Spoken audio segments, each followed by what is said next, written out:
कैलाश पर्वत पर कथा चल रही है। इधर हुआ कि आज तोते का अंडा रह गया था, उसमें से वो अंडा फूटा और बच्चा निकला। वो भी उस अमर कथा को बैठ करके सुनने लगा। वो जब वो भी बैठ करके सुन रहा है कैलाश पर्वत पर, इधर कथा चल रही है कि अमर कथा को अमर नजारो रे जाई को सुनिबे बारो अमर।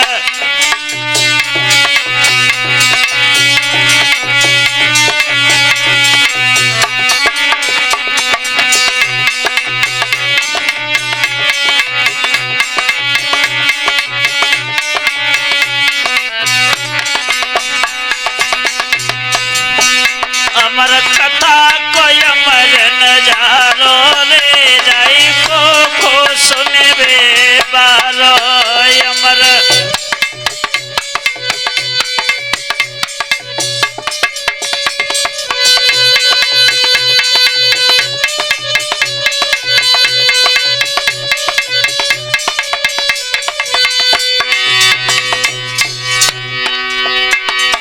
ब्रह्मा सुन रे नारद सुन रे ब्रह्मा,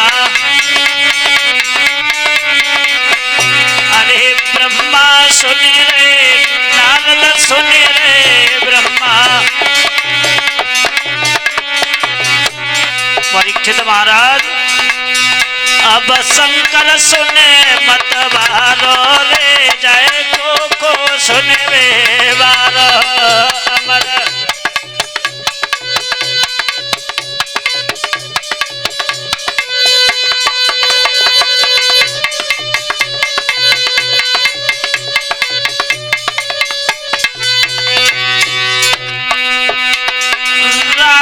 सुने रुक्मिणी सुन रही राधा,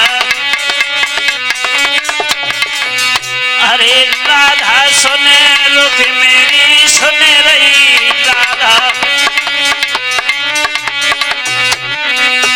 अब मीरा को मन मत बारो रे जाए को सुनबे बारो अमर।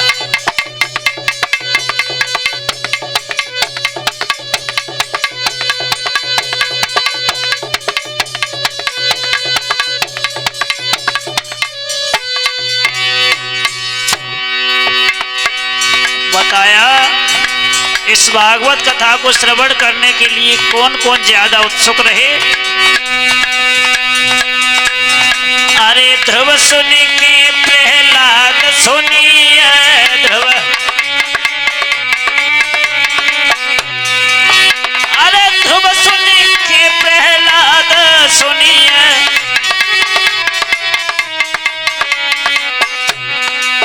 अब नारद को बीड़ा प्यारो रे जाए को सुनबे बारो।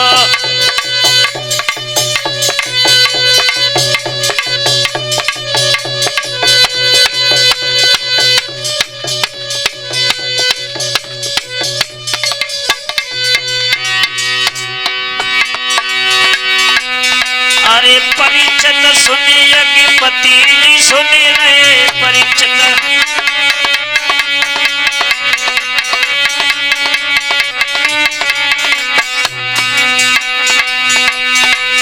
अब जितेंद्र भयो मत बारो रे जाए को सुनबे बारो अमर।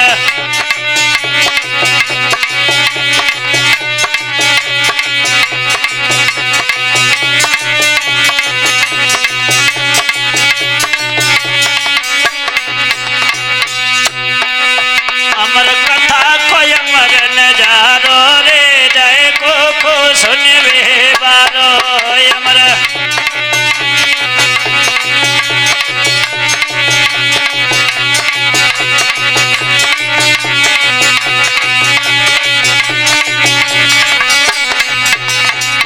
इसी बीच में परम सिद्धि हमारे गुरुदेव जी आ चुके हैं।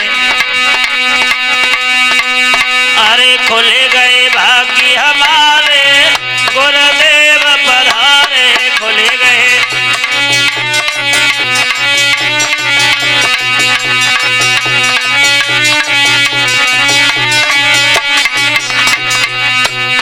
खुल गए भाग्य हमारे, गुरुदेव पधारे खुल गए।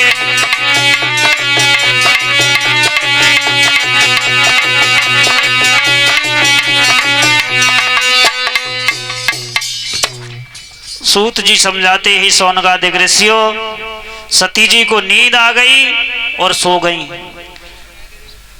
तोते का जो बच्चा था वो आवाज देने लगा।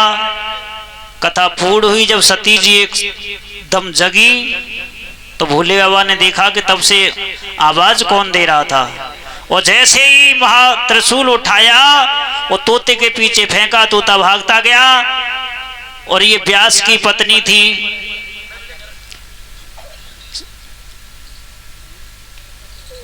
वो अटे के ऊपर खड़ी हुई थी, अपने केसों को सुखा रही थी।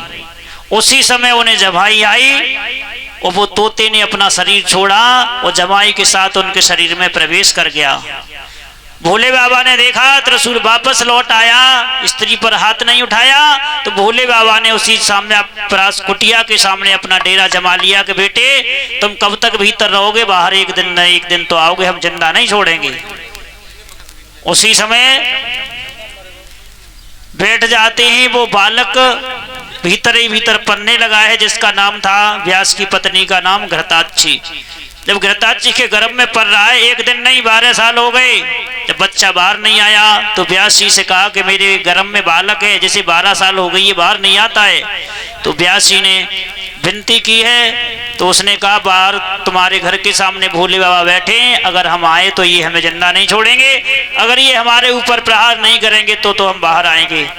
उसी समय व्यास जी ने भोले बाबा से कहा, तो भोले बाबा ने कहा कोई बात नहीं है, जा हम तुझे श्राप देते कि तू अमर नहीं होगा, तेरे मुख से जो कथा सुनेगा वो भी अमर नहीं होगा, लेकिन उसका उद्धार जरूर होगा। जो इस कथा को तेरे मुख से सुनेगा उसका उद्धार हो जाएगा। बोलिए आनंद कंद भगवान की।